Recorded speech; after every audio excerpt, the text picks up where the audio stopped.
When your child is being diagnosed with ADHD, you often feel like you're given a label, but you're given no roadmap as to how to work through all of this. It makes you question your decisions. Am I doing the right thing? Am I doing enough? Am I doing too much? Well, today I'm going to gently walk you through some things that parents can do at home to actually help their child. Hi everyone, I'm Shari and this is Education Cafe Canada. And here we talk about learning, life transitions, and supporting people in practical ways. Now, if your child has been diagnosed with ADHD, please know that no two children are the same. Even within the same family, if you have more than one child who has ADHD, it may manifest in different ways. Now, I know that can feel pretty overwhelming, but please know there are some reliable patterns. I'm going to give you 6 different ideas of things you can do at home. You can do one, you can do all 6. And they really do make a difference. Now be sure to stay till the end because I think number 6 is going to surprise you because it's something I only recently learned about. Now, if you're new to attention deficit hyper disorder or ADHD, or if you're actually new to my channel, there are 2 other videos that I have created on this topic. One is an introduction to ADHD, and the second is programming that teachers can use to help support their students with ADHD. And I will link to both those videos down below. First of all, I'm going to talk about the most difficult decision of all, which is medication. Why not start with the toughest, right? Okay, there is no one size fits all. Okay, please know that. You cannot make a wrong decision. It's really up to you. So the best advice that I can give you is to weigh the side effects of the medication with the outcomes. Some medications work beautifully and some have side effects. And you can go back to your doctor and ask for a different medication if you find that the side effects are becoming worse than the actual problem. And do remember that this is not a one and done decision. You can change your mind as your child grows. Medication has to be altered on a regular basis with growth spurts anyway, so it is not something that you can't revisit. Now, I have said there are benefits and problems, I suppose, with taking medication or not taking medication. One thing I want parents to be aware of, because I found this a lot in my schools when I was teaching, is that some students, not all students, but some students who are not medicated will start to self-medicate with street drugs. And I don't want to scare you. Not every person is going to do that, all right? But I want you to be aware of this because it's something you're going to want to keep on top of and, notice if there are any changes in your child. Now, I said that is really the toughest decision of all and the toughest topic of all. So if you're feeling overwhelmed, please don't leave. Take a deep breath, all right? No, you don't have to do all of these things at once, all right? One small change can make a difference. And before you forget, consider subscribing. It really helps the channel. All right, so the second thing that you can look at home is ADHD and diet. All right, there is some research that shows that using organic fruits and vegetables and so on can be beneficial. Well, mainly it's because the chemicals that could be in things are not beneficial.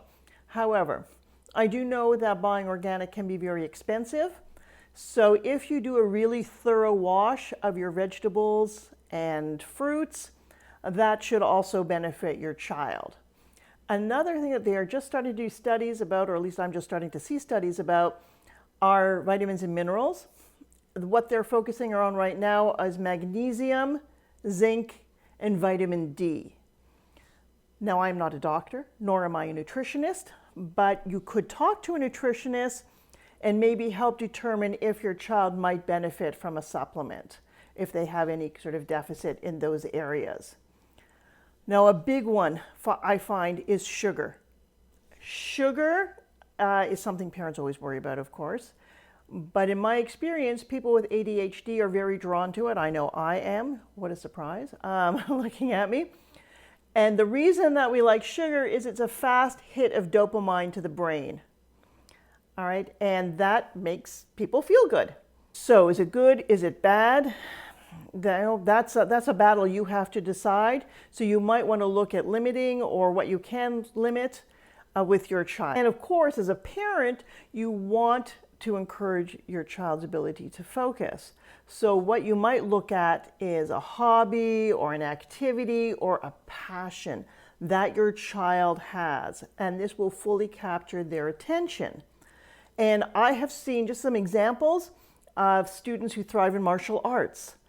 Archery, I had a student who was an Olympic hopeful in that. Music, of course, playing in musical instruments, and in hands-on activities that use the body and the mind. And the reason that I really encourage you to find things like this is because as your child focuses more and more on what they are passionate about, the strengthening of the focusing ability will actually start to, flood into other areas of their life, like school, like other things at home. Now, I do know that there is a cost very often involved with any of these activities. So, consider looking at what your school is offering, maybe what's available through the library and so on, especially when you're in the exploration phase and your child hasn't fully committed to something. Number 4. All right. And this is a partnership with school. And I think this is really important because you are not alone. All right. Your child's success is strongest, I find, when there is a partnership of the parent, the teachers, and the student. And please know, teachers do not come out of the Faculty of Education with this, deep-rooted knowledge of special education and the various exceptionalities and things, neurodivergence like ADHD. It is a learning process, and the field is changing all the time. So even if you're relatively knowledgeable like I am, you're still researching and you're still learning new things.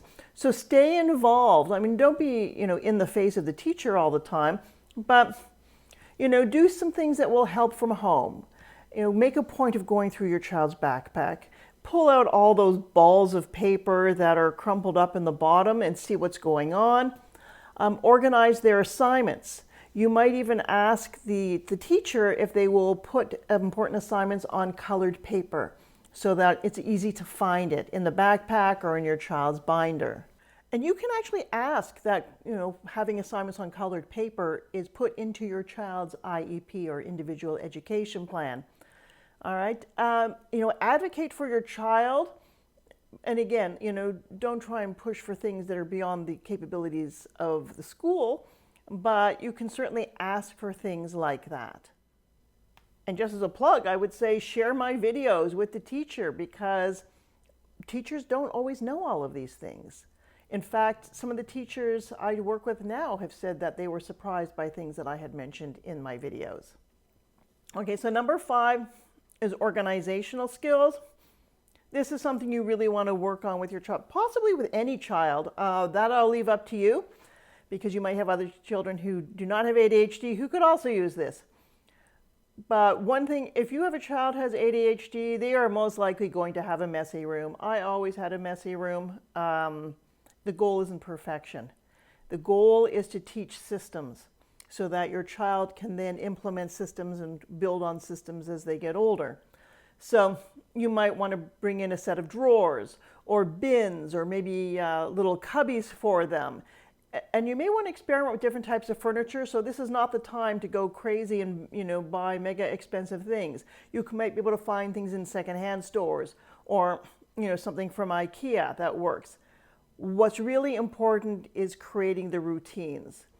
And what I would even suggest is that you look at a simple 10 to 15 minutes before bedtime where the child might work with you to start putting things away. Eventually you're just supervising, and then as time goes on they can do it on their own. But set the time up so that they have that as a constant in their life, and you're more likely to have success. You're building habits, and that matters. Now, I did say you might be surprised by number 6, and this is something that I've been heavily researching recently, and that is the importance of sleep. And this is one area I really want to highlight because we tend to overlook the importance of having that 7 or 8 hours of sleep. For many people with ADHD, it is hard to fall asleep. You know, if you don't have ADHD, think about times when you've had either a difficult conversation at work or you're going to do a presentation and it goes over and over in your mind when you're lying in bed so you can't sleep. It is like that every night for somebody with ADHD, but it's not a presentation or a discussion. It's just everything is going on in their mind. Think of it as like a bunch of bumper cars going around or something like that. So it's very hard for them to fall asleep. So you want to look at things that are going to calm them down before bedtime.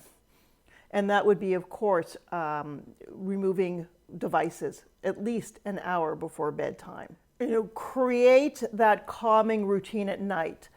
You might look at having herbal tea. I found chamomile tea worked very, very well for me. Maybe some reading.